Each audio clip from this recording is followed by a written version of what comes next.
All right, so we are technically less than 12 hours until the update goes ahead and releases, but thankfully, because of the developers, I've gone ahead and gotten an opportunity to go ahead and share with you guys the update early. Now, I am apparently getting jockeyed right now, which means that this guy is literally just handing me chicken jockey after chicken jockey. I don't even, okay, I'm done accepting them. I'm done accepting them. Either way, like I was saying, you guys can probably see that there is a lot of things to sort of go over right now, starting obviously with the chicken zombie, aka the chicken jockey. Now, as you guys can see right here on the right hand side, this is what it looks like. And the passive ability on this is actually pretty interesting. Every 29 minutes, there's a 20.40% chance a nearby fruit becomes zombified. On top of that, it also increases the egg hatch speed by 10%, or I guess if you want to be more specific, 10.20%. Now, the reason that I am mentioning this pet first is because it's probably one of the very first things that you're going to get your hands on once the update drops, because I believe, as far as I'm aware, you actually get this whenever the update finally does go live, just completely for free. So I sort of wanted to open up with that, since I know a lot of people were extremely excited about it. Now, before we jump into all of the plans, as well as all of the cool little events that are going on, and of course, even brand new gears, I do want to go over really quickly the brand new inventory system. It's actually really good and honestly has been super useful the entire time that I've been inside of the test server. So at the very top over here, we have all items, so you can see everything inside of your inventory. Then we have seeds, fruits, gears, as well as pets. So it organizes everything very, very well and just makes it extremely easy. Another thing that I also have noticed, which is just sort of like a little minor thing, but if I was to go ahead and type in, for example, a nightstaff, right? If I go ahead and pull out my nightstaff, you know, place it down or whatever, and my inventory ends up closing, when I reopen my inventory, it's still saved to nightstaff. So I don't actually have to go ahead and retype it over and over again, like how you would right now in the live servers. It's sort of like a double-edged sword, kind of. Okay, buddy, way to stand in front of me on the camera. But like I was saying, it's sort of like a double-edged sword, mainly because it can be great so that way when you are placing down multiple things or you want to swap between, I don't know, maybe just different staffs, since there is technically different staffs in the game now, which we will get into that in just a little bit. Nothing really too major there. Some of you might find that as a major addition. Others of you just might not care at all about the inventory, but I thought I'd go ahead and squeeze that in. Now, the next thing that you'll probably notice here is the new crops. Now, there is two brand new ones on this side, being the moon melon as well as the blood banana. Both of these are available inside of the shop whenever a blood moon is active. To my knowledge, a blood moon happens every 3 hours. And within that time span, you're going to have access to this shop. And on top of that, you will also have the chance of getting blood-lit fruits all around. If you notice, these bananas here are blood-lit. So are some of these cocoas over here, or cacao. I think I'm saying that right. I don't really know. Yeah, if I search in my inventory, you'll notice right here, blood-lit moon glow. That's what it looks like. But as I was mentioning before, aside from being able to buy both of these seeds inside of that blood moon shop, you can also buy some of these crates, which are called mysterious crates. And technically speaking, they're not really usable right now. Like, you can go ahead and place them down, but I strongly suggest that you guys do not place them down, because unfortunately you can't get rid of them or move them once they have been placed. And if you notice at the timer right up there at the top that says cosmetic update, these crates will not be able to be opened for another week. That is because the cosmetic update is not until next week, which is a little bit weird. I'm not sure why they added that into the blood moon shop now, but I mean, it is what it is. This is going to be interesting. It's going to be really cool to get like things to go ahead and decorate our entire plot here and, you know, add some really cool things. But I'm gonna be honest, man, I hope that with also this cosmetic update, we end up getting some more plots to expand our farm, because right now in the live servers, my farm is an absolute mess. So now let's move on to the next thing that you can also purchase inside of this blood moon shop, which I will be showing you guys what it looks like once the blood moon actually begins. But right now I'm just sort of showing you the individual stuff. But basically over here we have another one of those staffs, like I mentioned before, called a star collar. Now, to my knowledge, this actually goes ahead and works very similar to like a lightning rod, for example, where you would go ahead and, for example, place a lightning rod right here, and it would increase the chances of lightning hitting, you know, specifically on this blood banana. Well, for the star collar, if I went ahead and placed it, I don't know, right over here, for example, when a starfall event starts, there's a higher probability that that star is going to land on these crops right here. Pretty basic stuff. I'm sure that you guys fully understand that. I actually haven't gotten anything that has the starfall mutation on it, so unfortunately I can't show you what that looks like. But now this is where things things get pretty interesting because at the time that I'm recording this, the test server is public for everyone to go ahead and play, but there is sort of a couple of things that haven't been implemented. Like, for example, when this blood moon does start, it's going to go ahead and pop up the shop right over here. And inside of there, you'll be able to get all of these things that I just showed you, on top of the fact that you'll also be able to get an exclusive egg as well as a seed pack. In my inventory here, I have all of the pets. Some of these you can get from the eggs, and other of them you actually purchase individually inside of the blood moon. Like, for example, the blood kiwi is, I believe, like 60 mil, or it might be 20 mil, something like that. Then there's also the blood hedgehog, which can also be purchased individually. And then, of course, the blood owl. So all three of these pets are not inside of an egg. They can be purchased individually with cash. On the flip side, these are the pets that are going to be in this so-called new egg. We have the red giant ant, a red fox, a brown mouse, which is for some reason extremely adorable to me. I have no idea why, as well as a squirrel, which again looks really, really cool. Now I'll show you guys what those passives are in just a second. I want to move into something that's pretty cool, and it's over here at the seed shop. A lot of you have probably already seen in the background some of these beanstalks that are all the way around. So if we come over here to the shop and scroll all the way to the bottom, there is now a new rarity in the game called Prismatic. I'm going to be honest, I have not seen this spawn a single time for me. So unfortunately, I cannot tell you what the price is, but for Robux, it is 715. Thankfully, I do have a beanstalk that I can go ahead and plant, which I've been waiting this entire time to go ahead and plant it, just so that we can do it together here. So let's go ahead and place this down. I have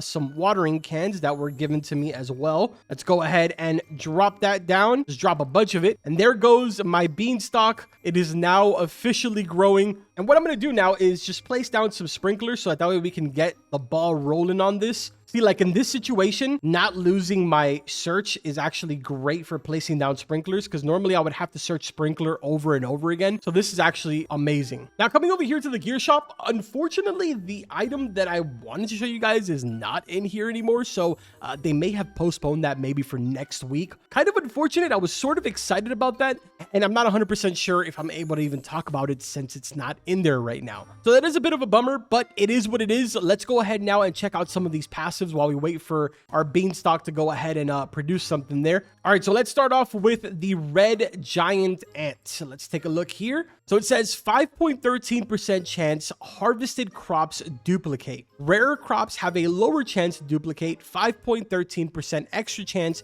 for fruit type crops to duplicate. That's pretty cool. So I'm sort of noticing a pattern where a lot of these blood pets, and I'm calling them that because they are from the Blood Moon shop, they all sort of have like these double stacked passives, which is pretty cool. But let's pick him up now and let's move on to the blood owl. Passive on the blood owl is just all active pets gain an additional 0.53 XP per second, labeled as a divine pet. So there you go. That's that. Next up, we've got the squirrel. This little guy right here does 2.53% chance to not consume the seed when planting. Rare seeds have lower chance to recover. Yo, wait, that's actually fire. I don't know if I'd have it all the time down, but as a temporary pet to have, actually pretty good. I mean, it's only a 2.53% chance, but I'm willing to pick up a pet and, you know, drop this bad boy to give it a chance, you know? All right, next up is the blood hedgehog. It says grants all prickly fruit a 2.02x size bonus,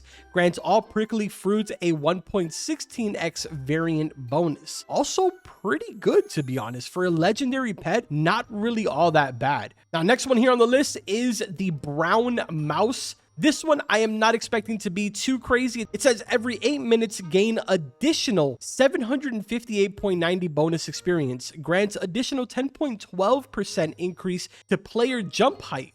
Okay, I mean, that's kind of cool, I guess. I can see how this could be pretty useful to getting around, you know, especially if your entire farm is like really, really crowded. This could be pretty useful. But again, another one of those pets that would be just sort of like temporary. Definitely not something that I would keep down on my farm at all times. Now, finally, we have the red fox. This little guy right here says every 9, basically 10 minutes, goes to another player's random crop, tries to get a seed from it, and gives it to you. Rare seeds have less chance. Yo, nah, this is actually 1,000 times better than the raccoon. I would rather have this than the raccoon. What? I'm not gonna lie, dude. A lot of these pets, I just had them in my inventory. I haven't really looked at them too much. So this is actually blowing my mind right now. That's insane, bro. Still no beanstalks, unfortunately. Actually, wait, I think we have one over there. But let me put down some more sprinklers here. Trying to get some pretty crazy stuff. But yeah, I'm pretty sure that this is one that just spawned right over here. Yeah, so there we go. Beanstalk. This is what it looks like right here. What I'm going to do is I'm going to go ahead and grab some of these base ones. Like, for example, we'll grab some of these melons that don't have any, and we'll grab some of these bananas that also don't have any. And I'll go sell them so that way you guys can get a general idea what the sell value is. Even though obviously it's going to be different, you know, based off of how big it is, what mutation it has, and so forth. But right here, we've got ourselves a moon melon 10 kg. If we go ahead and sell this one, it sells for 27k, so nothing crazy. Over here, we got a blood banana, 1.69 kg for this one. Sell value on this is 7k. And then, of course, we have the beanstalk, which is a 22 kg. This one is going to sell for 99k, and that is just sort of base value. You know, no wet, no shock, no chilled, frozen, rainbow, none of that crazy stuff. So I actually just joined another server here, and dude, Mystical just stole from this guy, dude.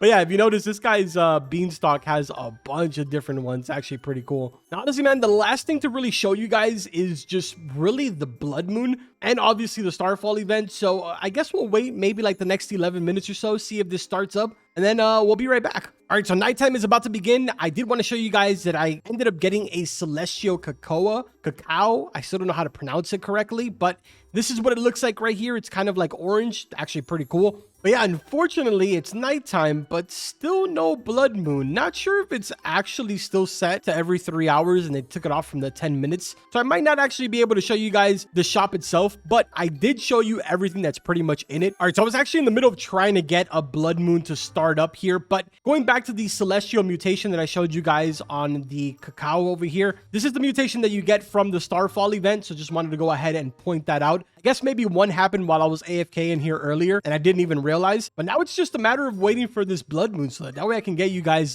this video as quick as I can. I'm just getting a really bad feeling that this is just not gonna spawn in though. All right, so I pretty much just got confirmation that the blood moon shop still is showing those night seed packs as well as the night eggs, so there really is no point for me to wait for it. It's pretty straightforward. You guys have probably seen it a bunch already. In case you haven't, here's some footage. Basically, the shop comes out of the ground right there where I told you. Sky turns red. I know this is not the best quality. It was posted by Jandel, but this is basically what you're going to find inside of here. Like I told you guys, the individual pets, blood kiwi, blood hedgehog, and the blood owl, which we already went over. The mysterious crate, already showed that to you guys. And then, of course, the night egg as well as the seed pack, which I have been told that these are sort of placeholders and they're going to be replaced. Don't know how legitimate that is, so take that very, very, very lightly. Also, this crimson vine seed as well as the moon melon seed, it's very possible that it is in the game and maybe these seeds actually cycle through. Because personally, when that went ahead and spawned for me, I did get the melon. Instead of getting the crimson vine, I ended up getting the blood banana. So it's possible that maybe those two seeds sort of like interchange between a bunch of them, or maybe they decided to last minute change it. Either way, man, I'm going to go ahead and push this video out for you guys. I will probably have a full guide going over literally every single brand new thing as soon as the update drops. If you guys are interested, make sure to subscribe, drop a like on this video. Of course, we will be live as soon as this update goes up. As a matter of fact, we'll probably be live an hour or two before it even goes live. So make sure that you guys join in. I will see you then. That's going to do it for this video. Like always, I will see you guys in the next one. Take care.